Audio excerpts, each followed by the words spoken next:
शाह सतनाम जी महाराज इतने दयालु स्वभाव के थे कि किसी भी जीव के दुख को देखकर आपका हृदय द्रवित हो उठता था। मनसा वाचा कर्मणा अर्थात मन, वचन एवं कर्म तीनों से ही सतगुरु जी दया निधान थे। उस समय गांव में फसल को ऊंटों पर लादकर खेतों से खलिहानों में लाया जाता था।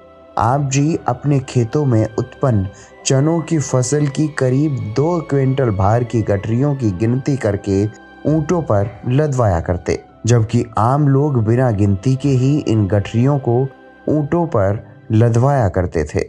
अधिक गठरियां लादने के कारण ऊंटों को अत्यधिक कष्ट होता था। आप जी जीवों के प्रति दयावान थे, इसलिए फसल की गठरियों की गिनती करके ही लदवाई करवाते।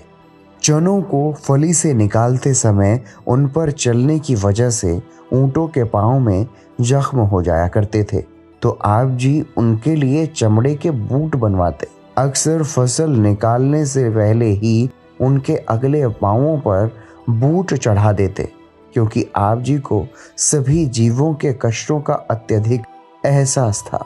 एक बार आप जी के एक ऊंट की नाक में घाव हो गया तथा खून व पीव का स्राव होने लगा। आप जी स्वयं अपने हाथों से ऊंट के नाक की सफाई कर घाव में दवा आदि लगाते थे। इस प्रकार कुछ दिनों में ही वह ऊंट स्वस्थ हो गया। इसी प्रकार एक बार आपके पड़ोसी के ऊंट की नाभि में जख्म हो गया। वह पीड़ा से कराह रहा था। आपको जब पता चला तो आप जी तुरंत ही उस ऊंट की पीड़ा के निवारण हेतु इलाज में जुट गए। जब तक ऊंट का घाव नहीं भर गया, आप प्रतिदिन उस ऊंट को मरहम आदि लगाते रहे।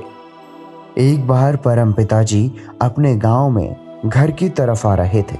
रास्ते में एक पिल्ला दर्द के मारे कराह रहा था।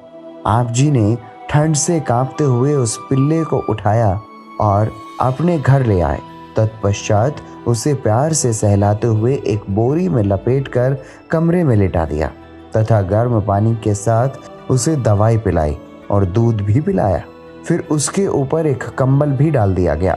अगले दिन सुबह देखा तो वह पिल्ला बिल्कुल ठीक था और पूंछ हिलाकर प्यार जता रहा था।